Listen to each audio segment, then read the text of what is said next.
what are you going to do to help us from not freezing like we did 2 years ago, and then this year not harming up? Because things are just getting worse, and we got to do something about it. That's right. That's right. I mean, before last year, who would have thought that in the energy capital of the world, we wouldn't be able to keep the lights on, or the heat running, or the water flowing in our homes? Those pipes froze up and then they burst. And then they did tens of billions of dollars of damage to the homes and businesses and properties across the state of Texas. Hundreds of billions of dollars of damage across the state and to our economy. There were some, though, who did okay. Over 5 days last February, some energy companies and their CEOs made $11 billion in profit. Our sitting governor pegged the price of gas 200 times its going rate and just kept it up there and said, make all the profits that you want to make, and forced local utilities to pay 200 times, forcing many of them into bankruptcy, taking on billions of dollars of debt. The story does not end there, because they passed that bill onto every single one of us. And right now, on average, the Texans' utility bills have gone up $50 a month per household every single month. And they'll go up every single month for the next 20 years. That's how long it's going to take to pay this back. Ron Nirenberg, who's the mayor of San Antonio, has called this the largest transfer of wealth in Texas history.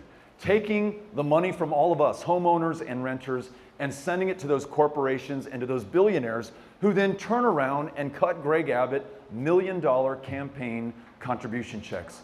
And in the midst of all this, 700 people lost their lives, froze to death. A 75-year-old Vietnam-era veteran who couldn't charge his oxygen tank in his house took it out to his truck to do that. They found him dead of hypothermia the next day. That happened right here in the state of Texas.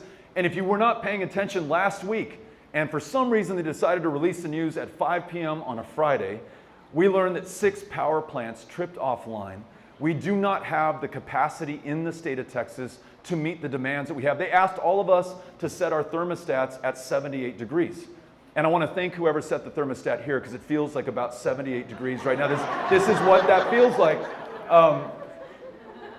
Now, if everything were okay with the grid, why would your government be asking you to set your thermostat to 78 degrees here in the state of Texas when it's 103 degrees outside? They do that because we have yet to fix the grid. The question was, what are we going to do to fix this? Okay, we weatherize and winterize every part of the grid, including the gas supply.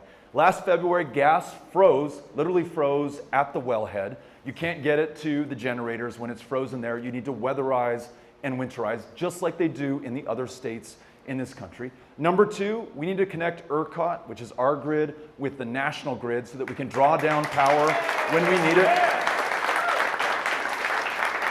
And we're all capitalists in this state, and we like to make money. So the other side of this is that when we're producing more power than we can consume, we can sell that power back on to the national grid and have that money and those jobs come right back here to the state of Texas.